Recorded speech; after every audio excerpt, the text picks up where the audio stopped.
Hi, everybody. So before I get into anything, I just want to say thank you. Quite a few of you have, checked in on me, asking me how I'm feeling because I canceled the show on the 18th, and that really means a lot to me. So thank you. I'm definitely on the mend. For those who are wondering, my voice is definitely still not up to par. I bet you can still kind of hear. It's gonna take its time. I don't get sick often. When I do, it's never fun. So, the reason why I wanted to kind of hop on here and do this is I kind of wanted to make.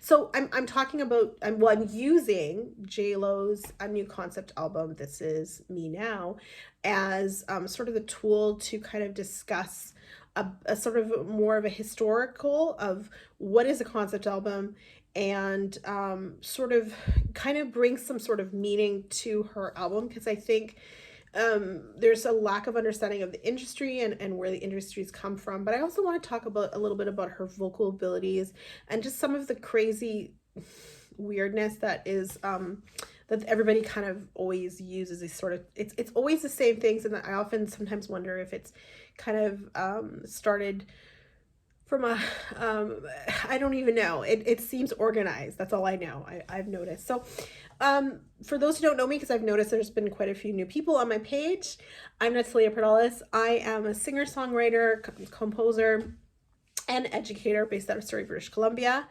And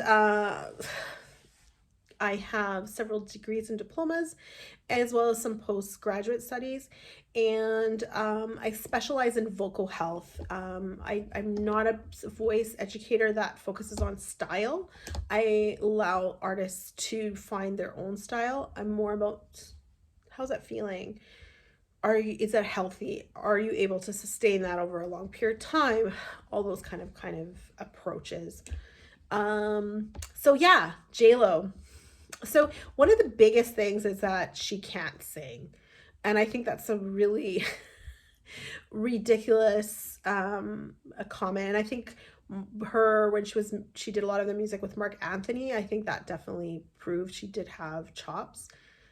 She's definitely grown over a period of time as a vocalist. Like, I remember looking at some live performances when she was a lot younger.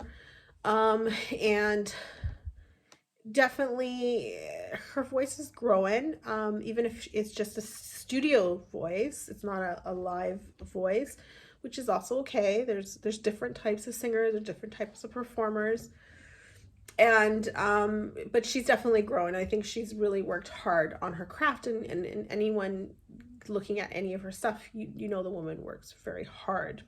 So one of the biggest things that they say is that Ashante is actually the one singing on a lot of her early tracks.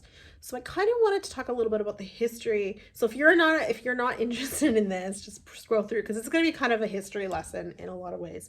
So the music industry at that time was quite interesting in the sense that they were kind of coming out of a golden age of the industry, right? The 80s, even in the 70s, was a huge money making a time for music.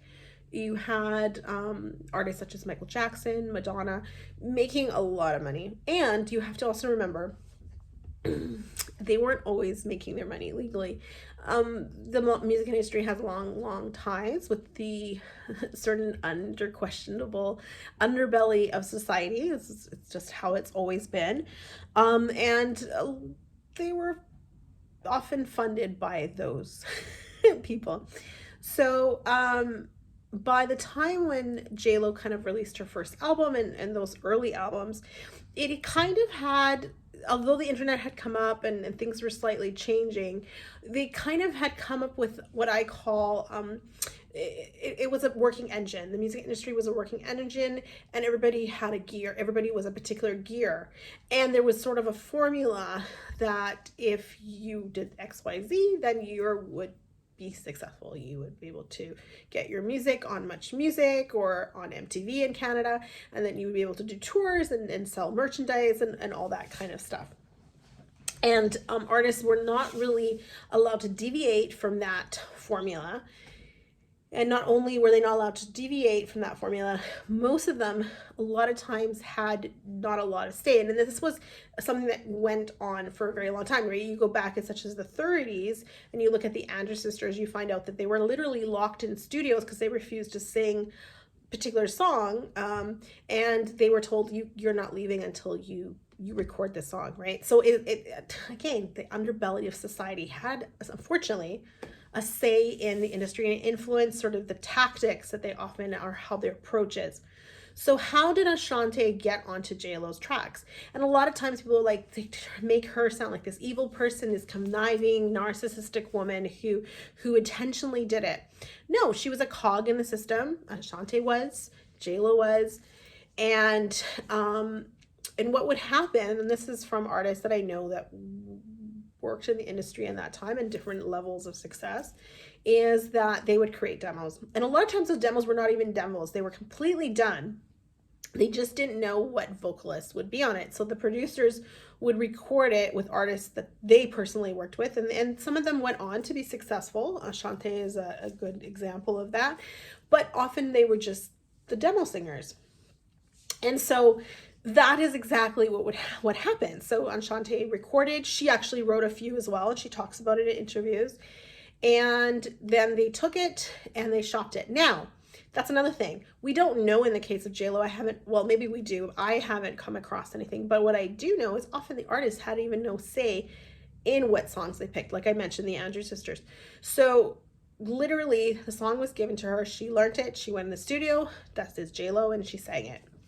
And for whatever reasons, and I have some theories, if you want, I can discuss that more in another video, because that's a whole other video, my theory of why they did this, but they decided that they should keep Ashanti on it. Now, one of the reasons is a lot of those songs have riffs. J-Lo's not a riffer, right? Not everyone's a rifter, and that's okay, right? We kind of have this idea that it's one size fits all and you have to be able to do everything, and not everybody can do everything. There's sort of this negative sort of idea of artists not being able to stay in their lane, and you can stay in your lane. Like, I've often said this to about many things in the music industry: stay in your lane. Like, there's no shame in that. You don't have to be one size fits all.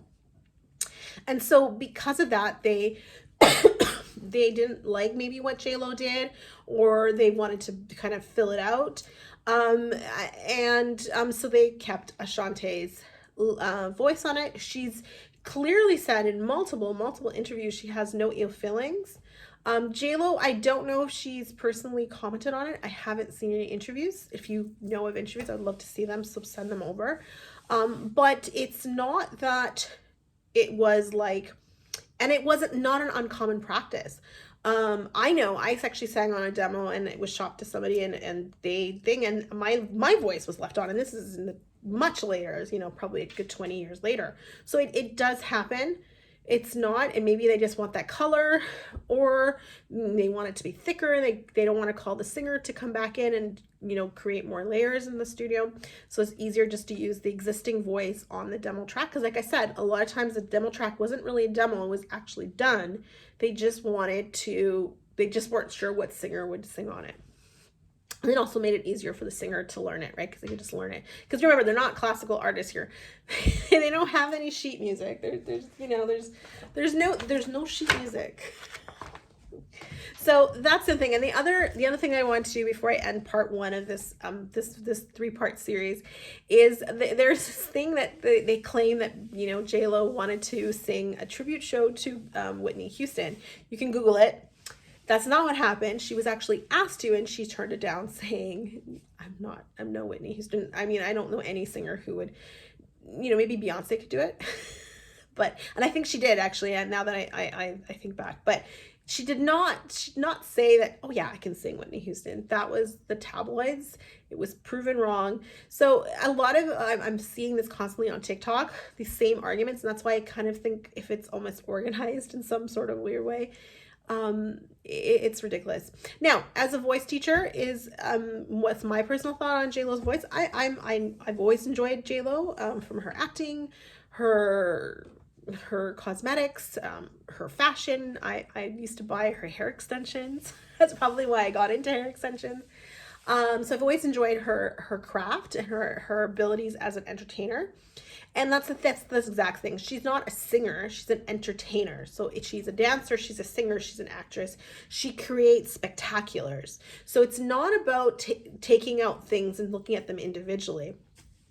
It's about looking at it as a bigger picture. And I think what she does really, really well. There's a reason why. She's a reason why that she was able to spend $20 million on a project. So anyways, that's the end of part 1. Thank you for listening. If you did, if it was annoying, just move on, find something else to take your interest. All right.